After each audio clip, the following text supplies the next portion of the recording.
Zoom recording. Okay, welcome to Linear Algebra Tutorial 4. So we are going to do about 7 questions today. So Tutorial 4, question 1. The problem given to us is this. We have a n by n matrix. Later on, he tells us that n by n is a 3 by 3 matrix. And not only that, we're interested in the set of matrix that is symmetric. So S is a set of 3 by 3 symmetric matrix. And then the question is S a subspace of M3 by 3, where M3 by 3 is the set of all 3 by 3 matrix. So the question basically is a few fold. One of them is showing you that a vector is not only ABC. Typically, you think that a vector is like this, but now this vector is a 3 by 3 matrix. So elements of a 3 by 3 matrix are also vectors. Now, what is a subspace? So to understand what is a subspace, first is that you must go through to this. First, you must understand what is a vector space. And we say that we now have a vector space of M3 by 3. And if you want to, you go through all the elements or all the vectors of this M3 by 3 and realize that these 10 conditions are met, and therefore this M3 by 3 is a vector space. Now, once you have figured out that M3 by 3 is a vector space, then the question is the 3 by 3 matrix a subspace? So this is here. So the question is S, which is a subset of M3 by 3. What is S? It is only symmetric 3 by 3. So it is not all 3 by 3 matrix. It is only the set of symmetric 3 by 3. Is this a subspace? Is S a subspace?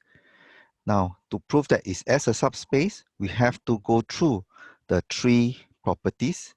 And we only need to go through the 3 properties. And once we have gone through that S is a satisfy these 3 properties, then yes, S is a subspace of, in our example, the 3 by 3 matrix. What are the 3 properties? First is that the 0 vector is in the subspace. The subspace is now called H, is closed under addition. H is closed under scalar multiplication. So we'll go through these 3, and if these 3 are satisfied, then it is a subspace. All right, so how do we go through?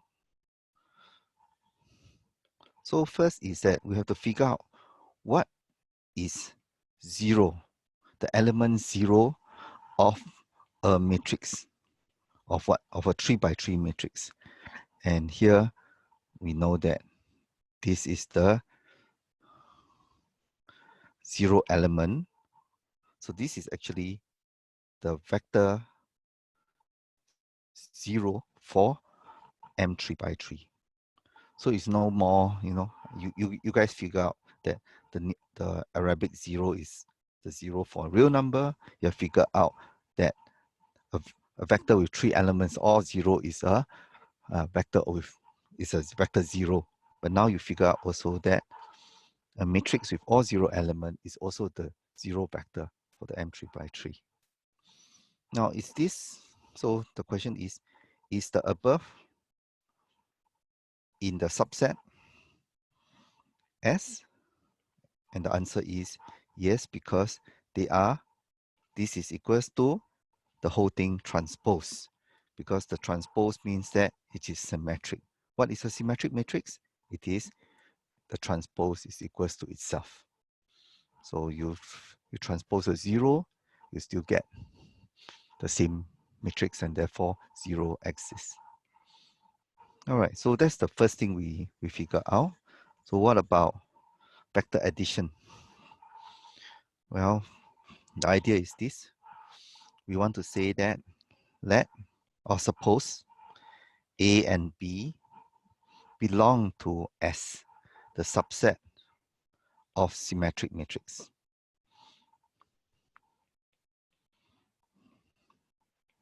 Now, what we want to figure out is, let us add these two elements together.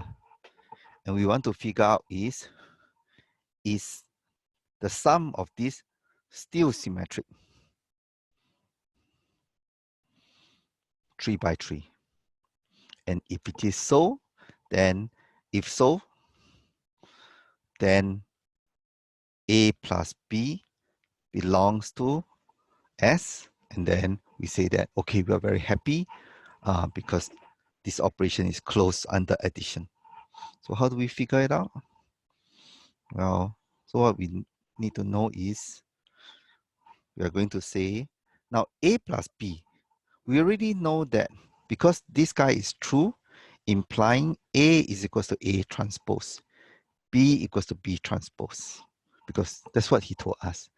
A and B belongs to the set of symmetric matrix. Therefore, we just substitute. Now we just substitute, and then the next thing we want to do is that we use this property. This property is that the transpose of the sum is equals to the sum of the transpose. We didn't prove this, but we are using this this rule. And then what do we get? Then this is exactly what we want, isn't it? We say that, great, we found that A plus B is equals to individual element and its transpose, and therefore the final A plus B is still symmetric. All right, so we figure out that it is closed under addition.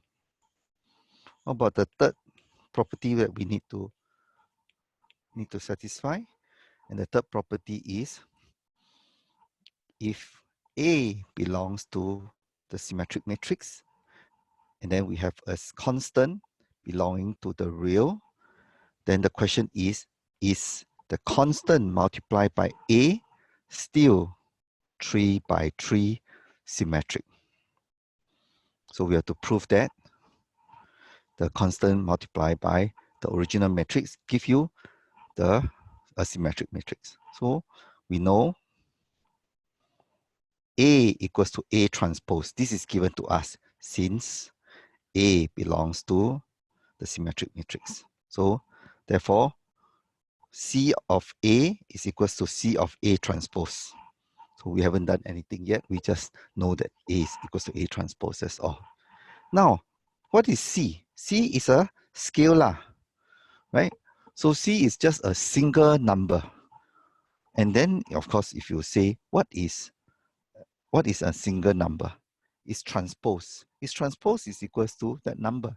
So you can think of a scalar as a 1 by 1 matrix, and its transpose, you are basically doing nothing. So what do you do? So what happened is that C transpose A transpose, right? Oops.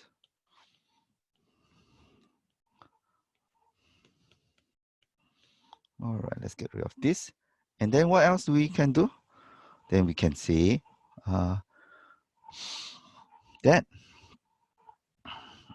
AC transpose, right? Remember the property of the transpose? We can, so this is happening here. And then therefore, and then because C is a scalar, it doesn't matter what we do, we can do it this way as well.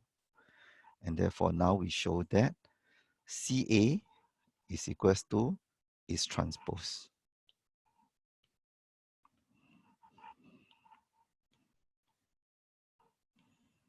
All right, so once you have figured that out, we have just proved the three properties and we're done. Okay. So we have just shown that S is a subspace of M3 by 3.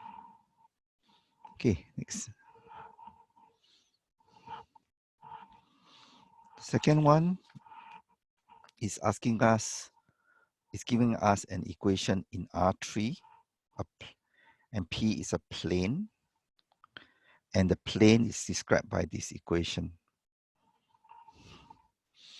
And we want to find two vectors in P and check that their sum is not in P. So what's happening is basically this. If you really want to imagine, then you should be thinking of a plane that looks like this. This is X, and this is Y, and this is Z. And this is the space of the vector space of R3. So so if I give you a vector X, Y, Z, and then I don't constrain you, then your point can be anywhere on this X, Y, Z. Okay, you can. But now I have given you an equation that looks like this. So what do you think it will look like? So if you, basically what happened is that when you are given an equation like this, then your points can only live on a plane. Okay, so how would the plane look like? So if you realize that, I mean, you can put, if you put 0 here, and if you put 0 here, you'll realize that this guy cannot be 0. If X is 0, Y is 0, so which is this point, then Z will be actually -2. So you'll be actually somewhere in the bottom, -2. Because when Z is -2, then the right hand side is 4. So to satisfy the equation, one of the point must be here. And you can keep on, finding other points, and you will realize that finally, when you plot the plane might look like this.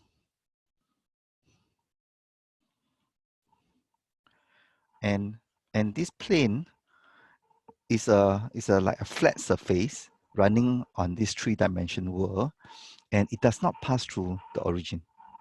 Okay, I did, because there's no way it can pass through the origin.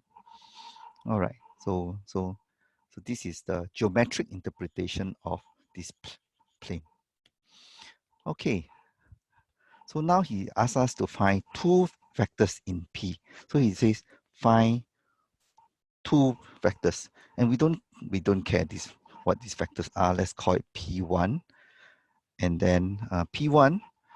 I'm going to give you just the simplest P1 that I can think of. So the simplest P1 would be, if I want to get 4 here, then I just assign 4, assign 0, assign 0. So 4, 0, 0 is 1 point, of course. Then the second point, which I want to find, if I assign 0 here, this guy must be 4, so that this guy must be 0, so that my right hand side is 0. So P2, 0, 4, 0. Now I have 2 points. And then the question is, my P is equals to the sum of these 2 points. And of course, when I sum this, it'll be 4, 4, 0. And the question is P, does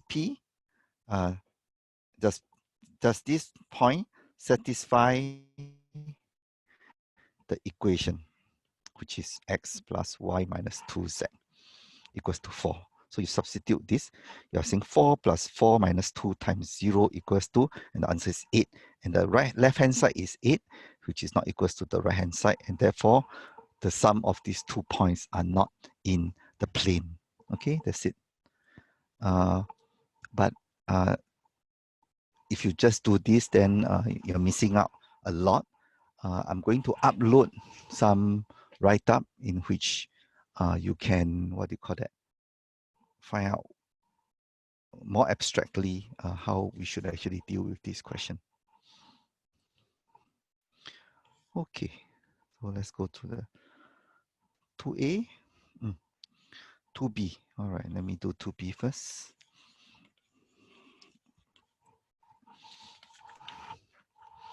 In question 2B,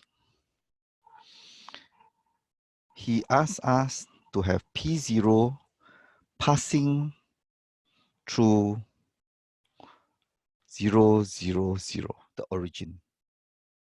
And P0 is parallel to P. So he's basically saying from 2a, well, we have described an equation for you. Now I'm going to give you another plane, and I call this plane P0. And then this plane must pass through the origin and is parallel to this guy. So what is P0? What is the equation describing P0? And in fact, you'll realize that the only difference is, the answer is, P0 is described by the same equation, x plus y minus 2z, and the only difference is that the right-hand side equals to 0. Okay, so that's the equation for P0. And now, the second part of 2b,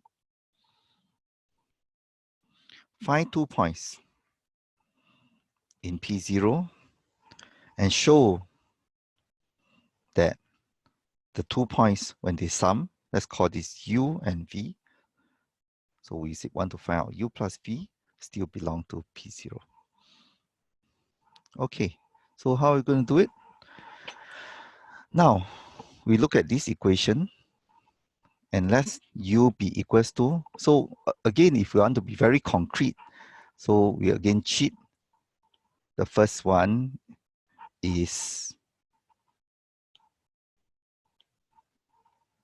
if I want to be this equation to be equals to 0, I set my value to be minus 1, 1, and 0. Because when I add these values up as x, y, and z, it'll be minus 1 plus 1 minus 2 times 0, 0. So u is this. What about v? So concretely, if I want to just find 2 points, I can select any points that satisfy this equation here. Okay. So the second point will be easy. If I set to 2, 0, and minus 1, again, you'll realize that 2, 0, and plus 1, sorry. Then you'll realize that basically when I plug into this equation, it means 2 plus 0 minus 2 times 1, and the right-hand side is 0. And therefore, yes, these 2 points satisfy what I need. So this is just concretely find 2 points. Now, I do u plus v. So basically, this guy plus this guy is 1. This guy plus this guy is 1. And the last one is 1. So I have u plus v is this.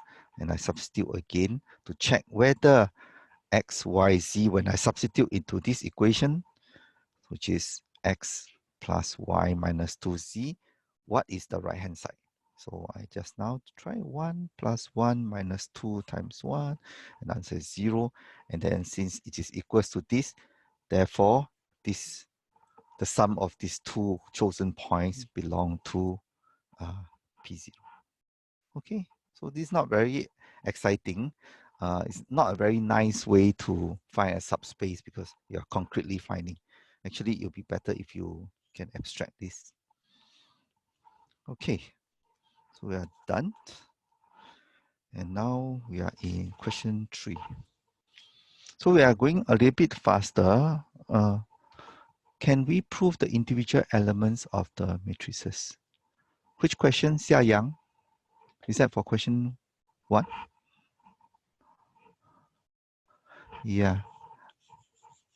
Let me see. Okay, let me try. Can we prove using the individual elements of the matrices? We prefer you to do abstractly, like what we have done. But if you do individual elements, at the end, you'll come out the same. Okay. All right. Now, number 3.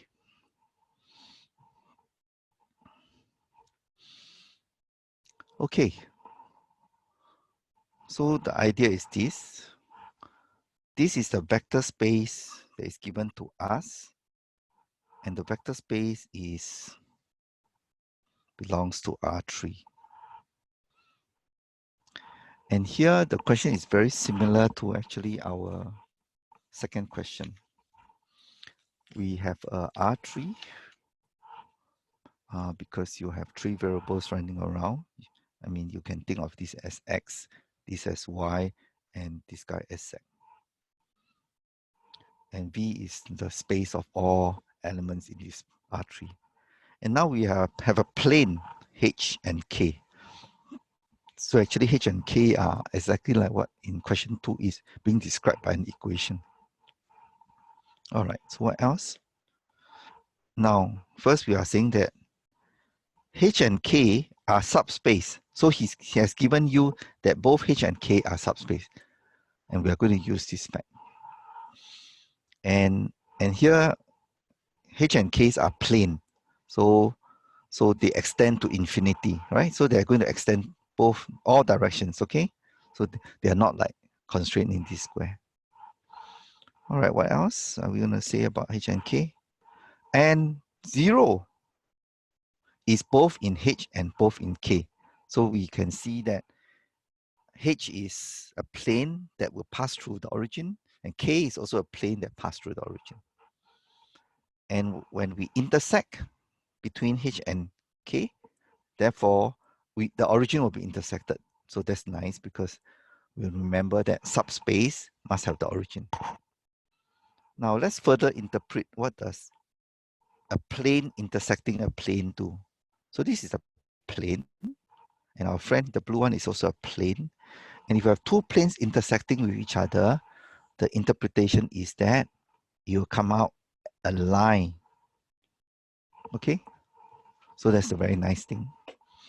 So that means at first we start with a cube, and a subspace is a plane. We have two subspace, we have two plane. When they intersect, we result in a line. So things are getting smaller and smaller because we are intersecting. All right, okay. So the question is this guy, is this line a subspace? So again, to figure out, we need to check three things. Is 0 an element of H intersect with K? The second one is U and V belongs to H intersect with K. Oops. Does U plus V belong to H intersect with K? That's the second one. Third one, U belongs to H intersect with K. Does alpha U, yeah, belong to H intersect with K? What is alpha? So alpha is some real number. All right, so we, again, to prove that H intersect with K is a subspace, we are proving these 3 points. So let's do it one by one. Visually, it's very nice. Visually, we can see that 0 belongs to H and K. So actually, this one is done. But if we want to be very robust to prove, so what do we do? How do we prove this first statement? Because it seems so obvious, right? So to prove it, what we do is this. We say that 0 belongs to H. Where did we get this information from? 0 belongs to K. We got this information because the question, when it starts, says that H and K are subspace.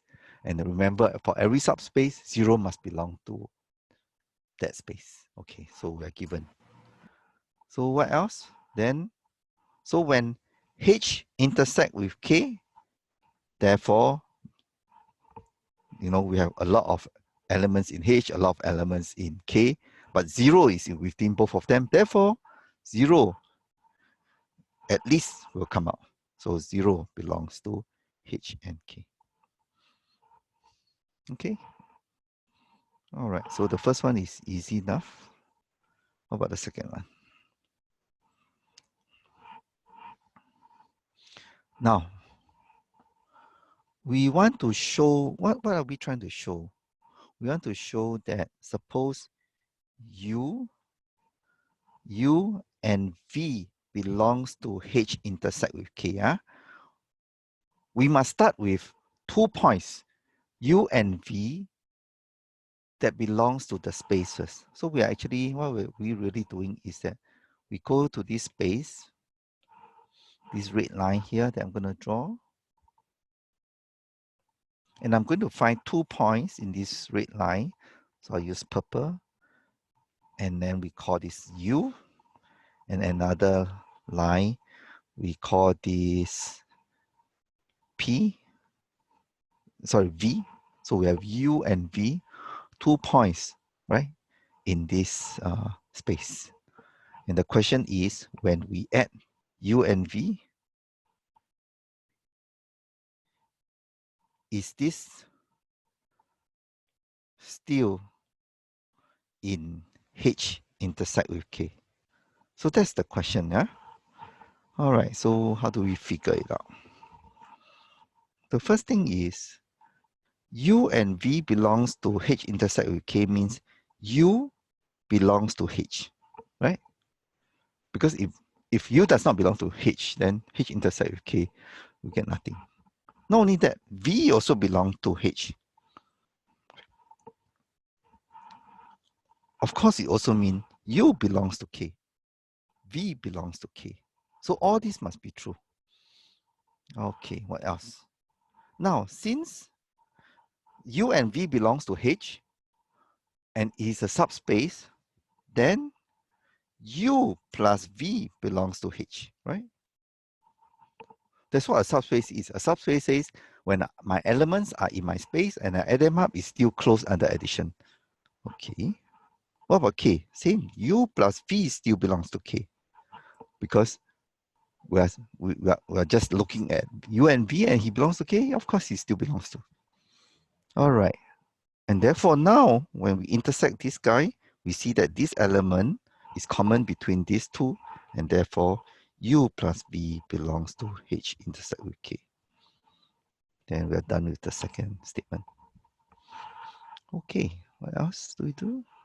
And the last one. So once you have figured out number 2, right? Actually, number 3 is the same idea. So we only need U now. So U belongs to H and K, and we are going to do scalar of some scalar alpha multiplied by U, and we want to check, does it belong to H intersect with K?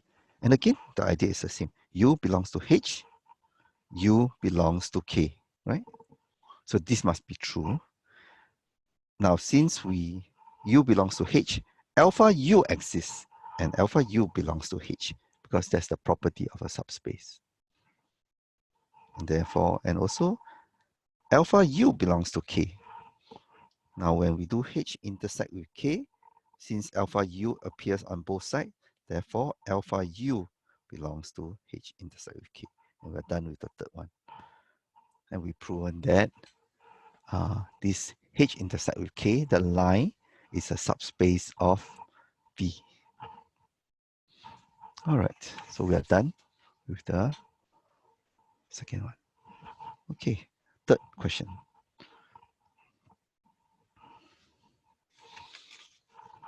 Okay, we are going a bit faster because I just want to cover more ground today.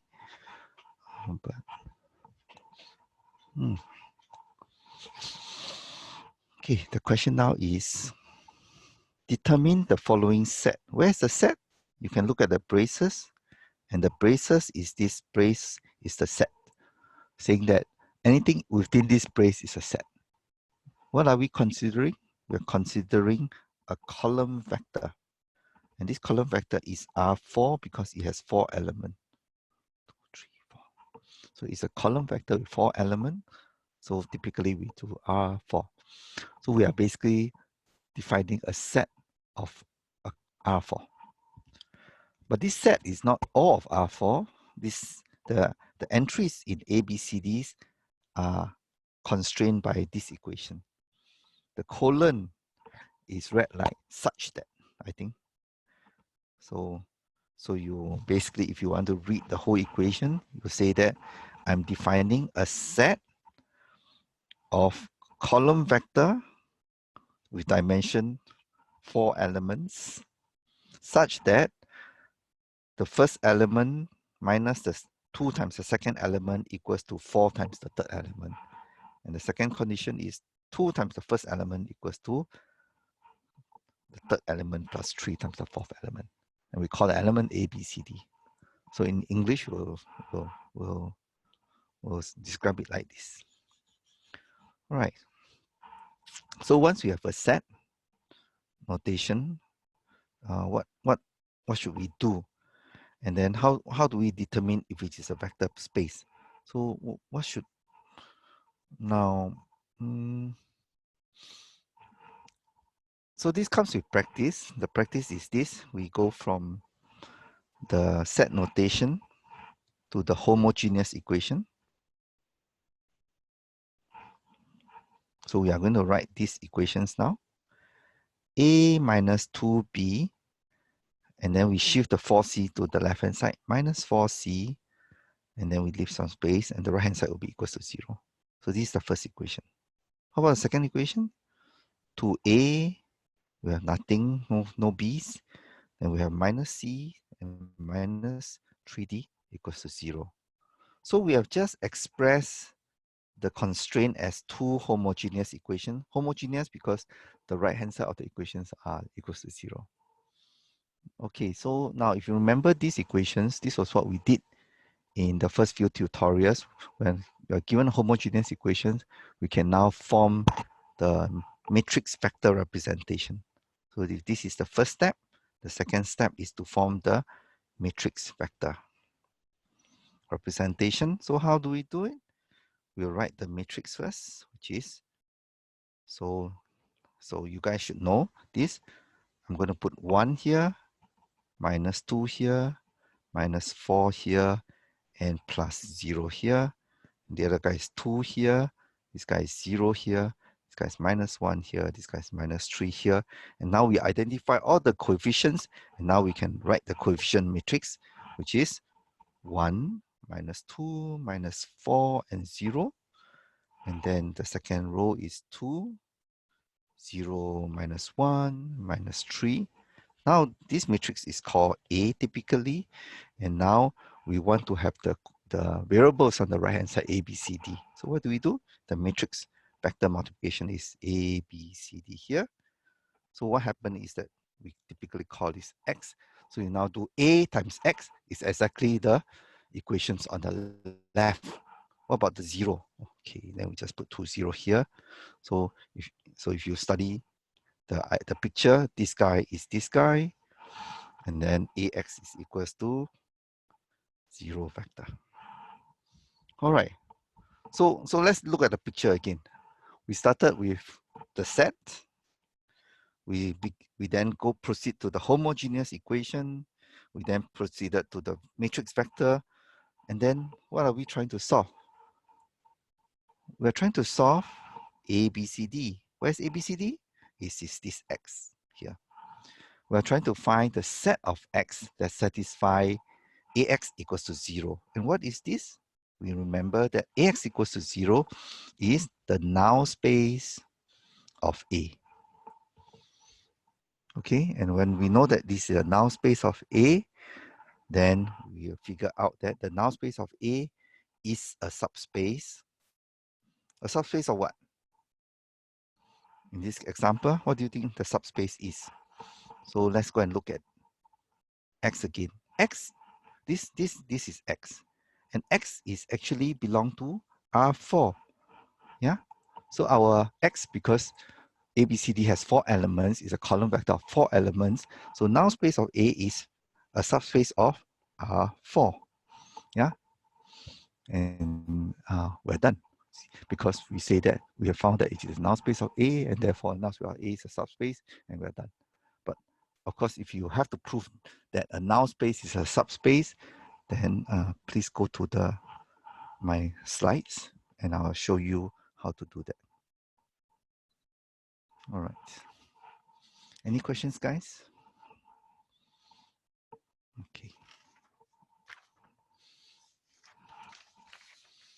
So maybe I would now digress first you realize that, okay, first is this.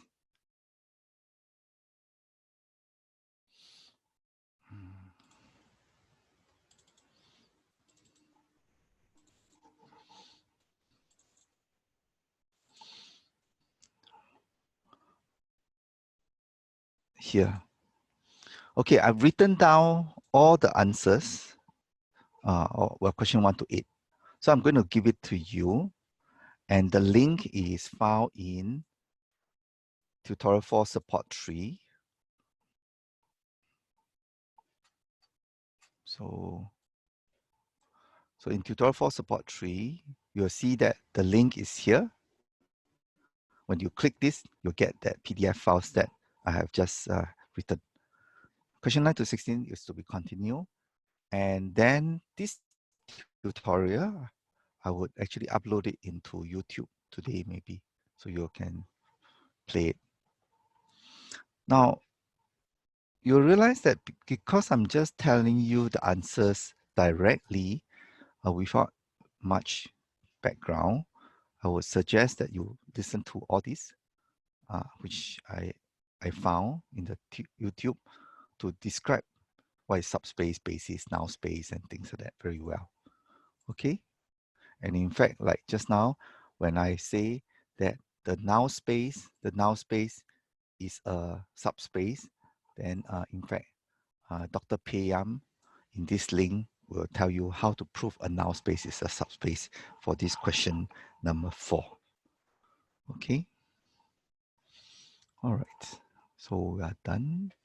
Now we can go back to our questions proper.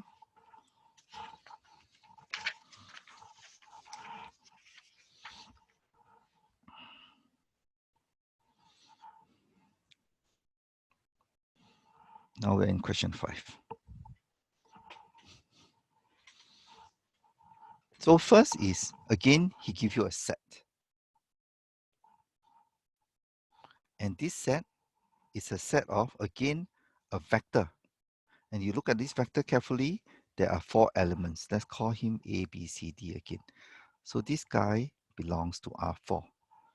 So he is a set of R4. And then he says that asking you to find the matrix A such that the column space is the following set. So it's very strange. So this question works backward. Okay, so typically we give you A, and A looks something like this. And then after that, we are asking you in many steps, and then find the, so what does the set mean? So actually he's asking you to find the span of some columns.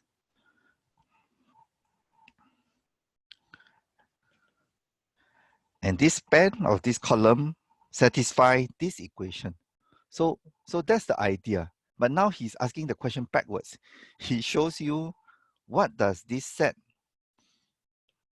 satisfy, and then asking you to work backwards to find A.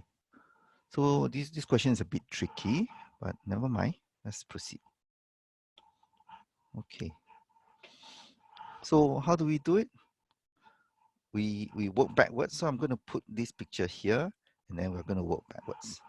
So the first thing we're going to do is parametric form. We look at this set, and we're going to write the parametric form for this. So what's parametric form means that we put up the individual variables out, and we extract it so that we can see the vectors associated with the parametric form. So if we want to pull out R, this guy is 0, this guy is 1, this guy is 4, and this guy is 3. So what's happening is this. We are examining that the first element, there's 0 R.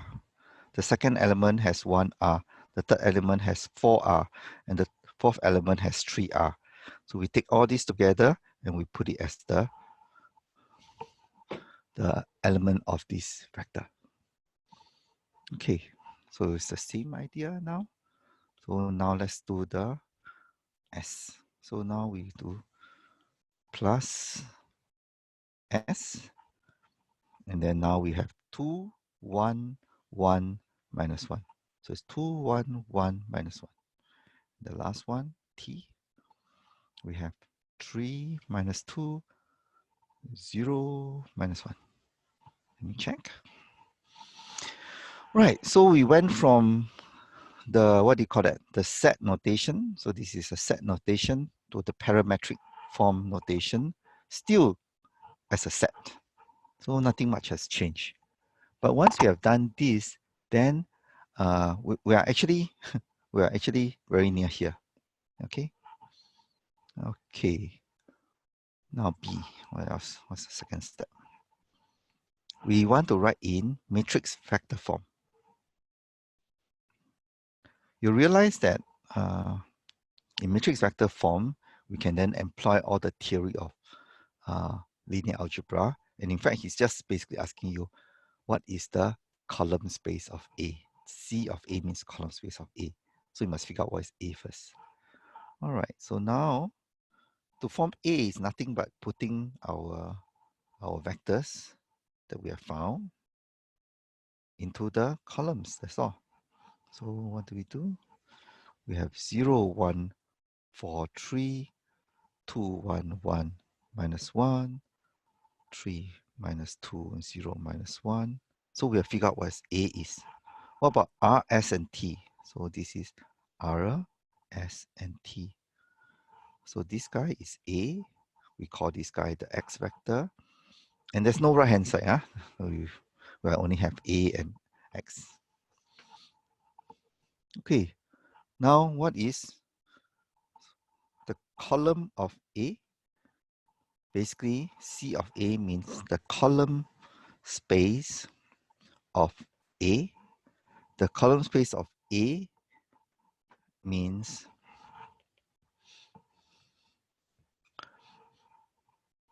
the span, the set of all possible column vectors.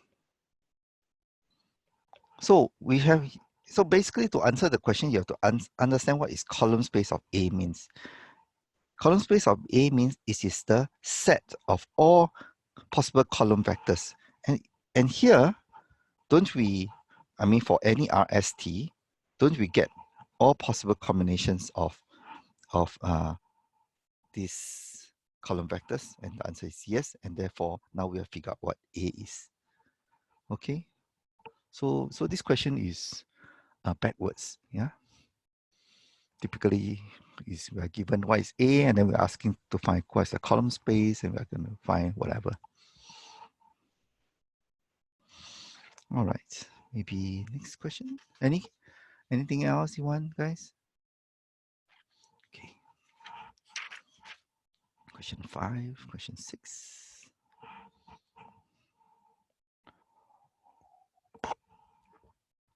Okay.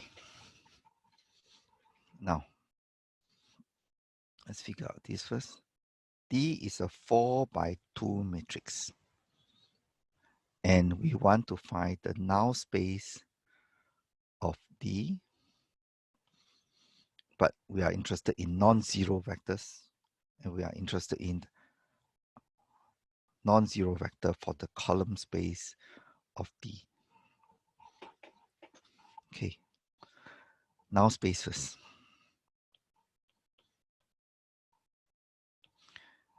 Dx equals to 0. Set of x that satisfy the above is the null space. What is x?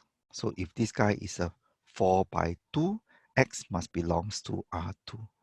So x is a column vector with 2 elements that satisfy dx equals to 0. He's not asking you to do a lot. He's just asking you find one vector that does the trick. So in fact, I mean, if you are lazy, in fact, we realize that, what have we realized? this guy and this guy are related. Let's call this column 1 and this column 2. Column 2 is minus 3 times column 1. Okay, so if we have this kind of matrix, what do we do? So all we need to do is multiply by who? Multiply by 3 and minus 1, and what we'll get is a column of 0, right? So in fact, this guy is a non-zero vector such that, let's call this d, dx equals to 0. All right, but if you do it this way, then again, you're just finding one vector.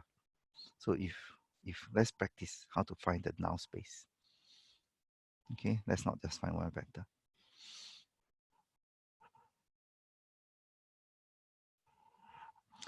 Right, so if you really want to do it, what you should do is you take D and you perform Gaussian elimination. And then remember how we do it in our first few tutorials. You realize that we have 2 minus 6. And then the second row is nothing but a scaled version of the first row, right? So in fact, we get 0, 0. The third row is also a scaled version of the first row. The fourth row is also. So in fact, Gaussian elimination reduced to this. And what does that tell us? That tells us we only have one pivot and one free variable. Okay, so how does it look like? So this guy, let's call him x1 and let's call this guy x2. So we have 2x1 minus 6x2 equals to, we want to find the null space. So the right hand side is equals to 0. Therefore, 2x1 equals to 3x2, x1 equals to, did I make a mistake? Oh, 6, sorry. And then it's 3x2. And now we have figured out that if we want to write x1 and x2 as the solution, then the answer is 3 here, 1 here, and then multiply by x2. So this would be any solutions that have this pattern will satisfy the null space. Okay, what else?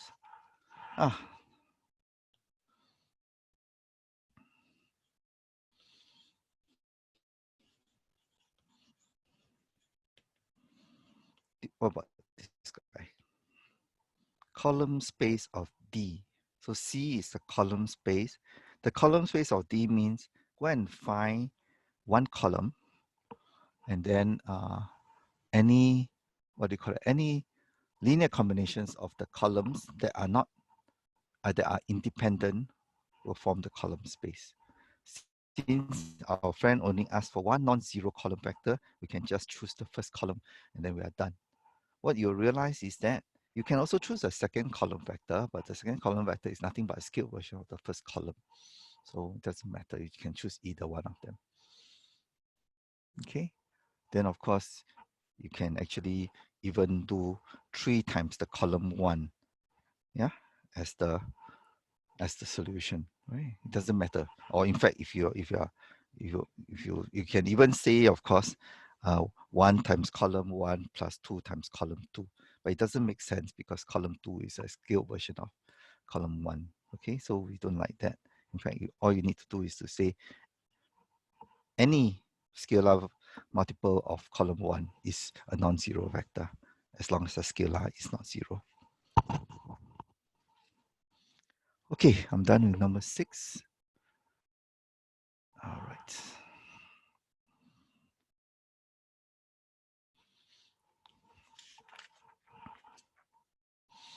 How about 7th?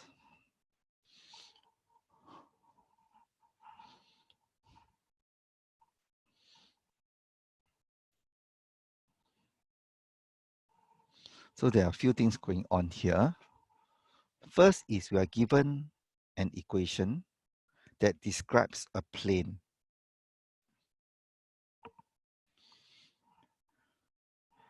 And this is in R3 because I have X, Y, Z. So again, if you are going to draw, it will look like this. X, Y, and Z. And this time, you look, the right-hand side equals to 0. So X can be 0, Y can be 0, Z can be 0. The variable X, Y, Z equals to 0 satisfy the right-hand side. So the plane, this plane passes through the origin. Okay, that's very nice. So maybe we'll draw a plane like this.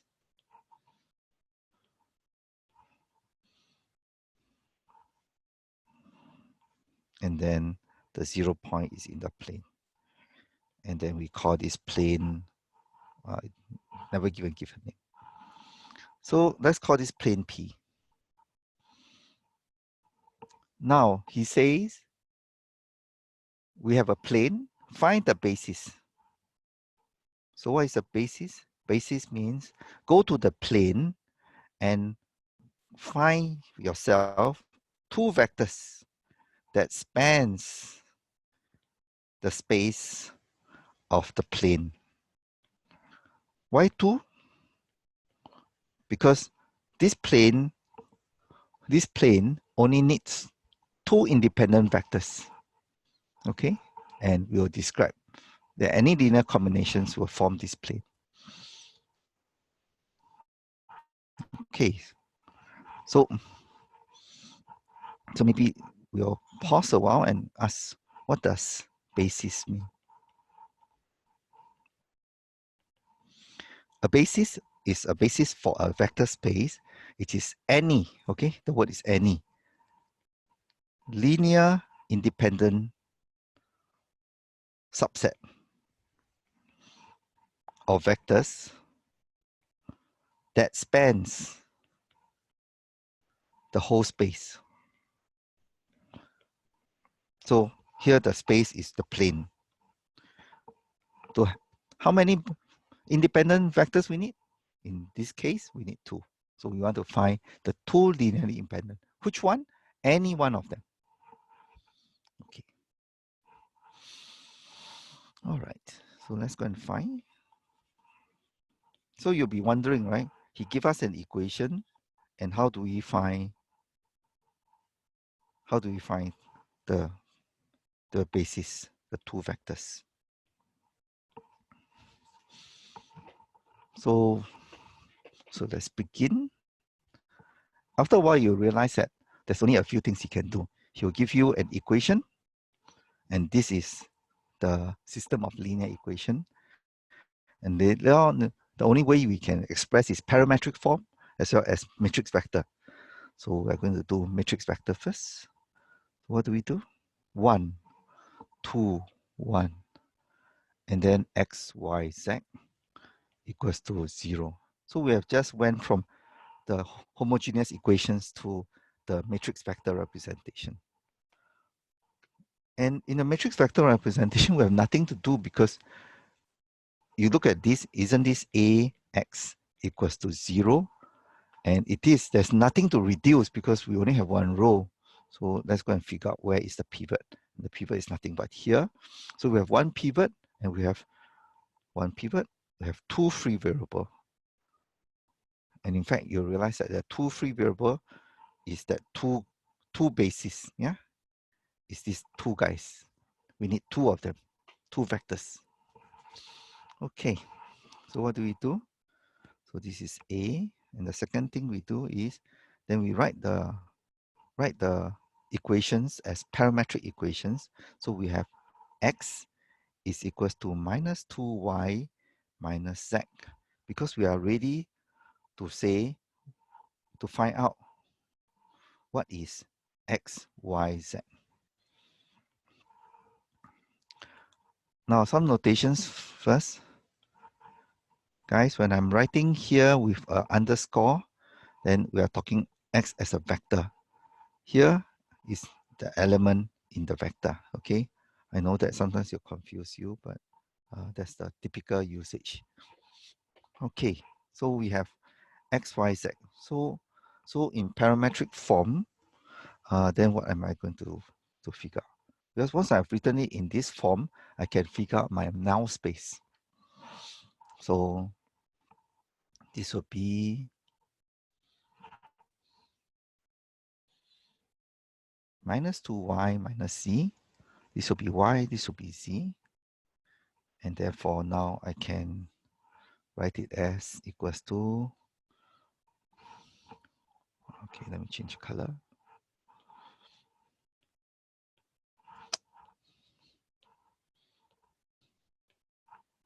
Equals to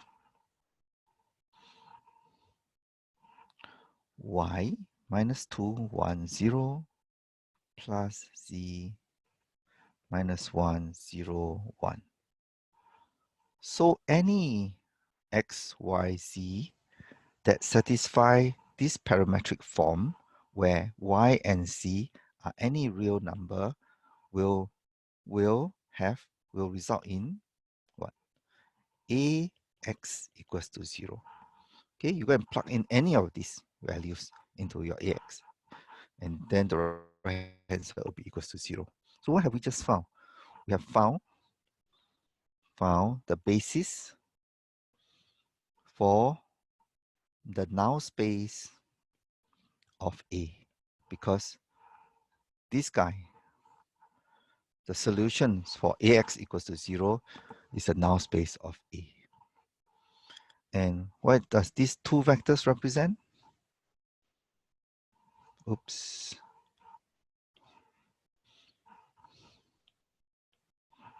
These two vectors, you can think of these two vectors as these two vectors here. Okay? And what about y and z? Y and z is any scalar, allowing us to stretch that vector. So once we have two vectors that are not that are independent of each other, that means they don't collapse into a line, then when I multiply, it can go anywhere. And therefore, because it can go anywhere, you'll cover the entire plane. Okay, so now you see what are the bases. Is it clear, guys? Good luck. Oops, wrong chat. Okay, we're 5:25 now. I'm question 7. I may only have time to do one more. I know that this is a bit fast, but hopefully the solutions will be able to help you. Okay, I know that I think Professor Dipu stops at question 9, but I guess I can only stop at question 8 today. Okay, let's try. Next one.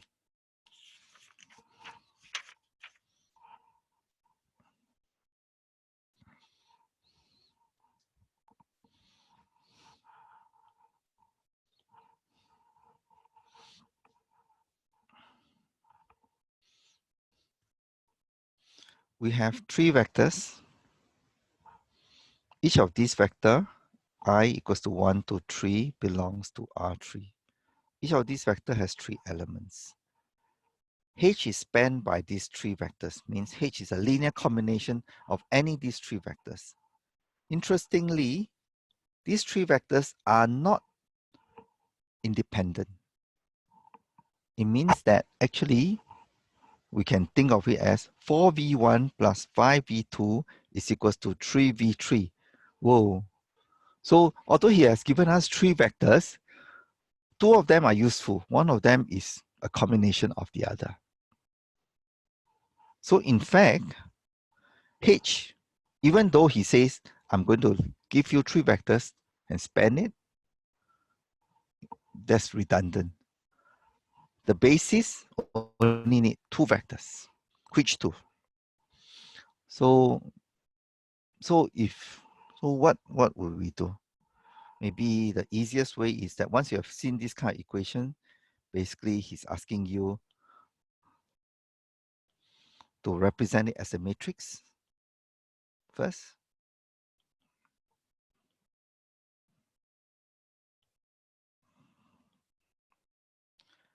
And then once you have put the columns as the columns of a matrix, you can do a lot of things with it. And then we can find Gaussian elimination. And what does Gaussian elimination do? It will reveal which columns are independent and which columns are dependent. So I want you to do it by yourself. Gaussian elimination. In fact, not only Gaussian elimination, I want you to do until reduce row echelon form. So you keep on reducing and you'll realize that you will get 1, 0, 0, 0, 1, 0. And then I'm going to change the color here for you. 1 third, 1 2 third, and then 0. So from the first step to the second step, you are doing reduced row echelon form. Okay? And what does it reveal? It reveals that we have 2 pivots. And we have 2 pivots. And because we have 3 columns, implying we have 1 free variable. And then what would this show us? The 2 pivots will show us which column of A is independent. A, let's call this A prime, okay? A prime is the row reduced form of A. Don't look at A prime. Only find where are the pivot position of A prime and look upwards of A.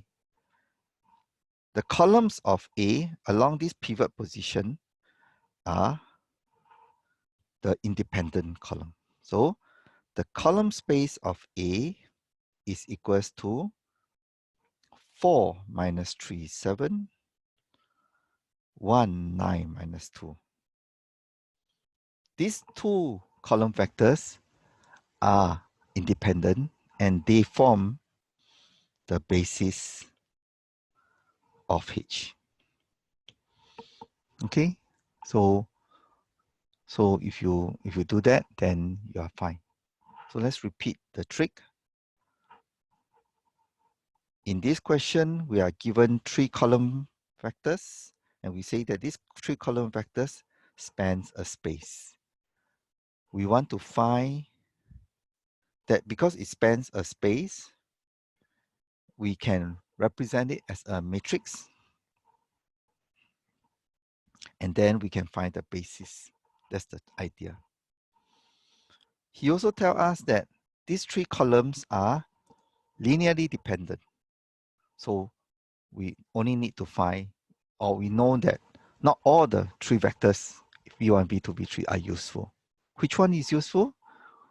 Idea is we put it in the matrix, we perform row reduction until reduced row echelon form, find the pivot position, identify the columns with the pivot positions of A, and then we have found the independent column vectors. Then you must be wondering why I wrote the thing in green. Why did I, why did I write this guy in green? It's because this reveals that column 3, I'm going to write this guy in green. This is column 3. Column 3 is equals to 1 1/3 of column 1 plus 1 2/3 of column 2. So the numbers in the reduced row echelon form are very informative. Okay? And then if you do not believe me, what you should do is you should equals to 1 1/3. What is column 1 again? 4 minus 3, 7 plus 1 of 2/3. What is this guy? 7, sorry. Column 2 is 1, 1, 9 minus 2. And if you do it properly, the column 3 is 7, 11, 6 comes out. Okay. So reduced row echelon form has a use. It will reveal how the columns of A's are related to each other. Okay, so we are done. I will stop the recording first and then I will take questions.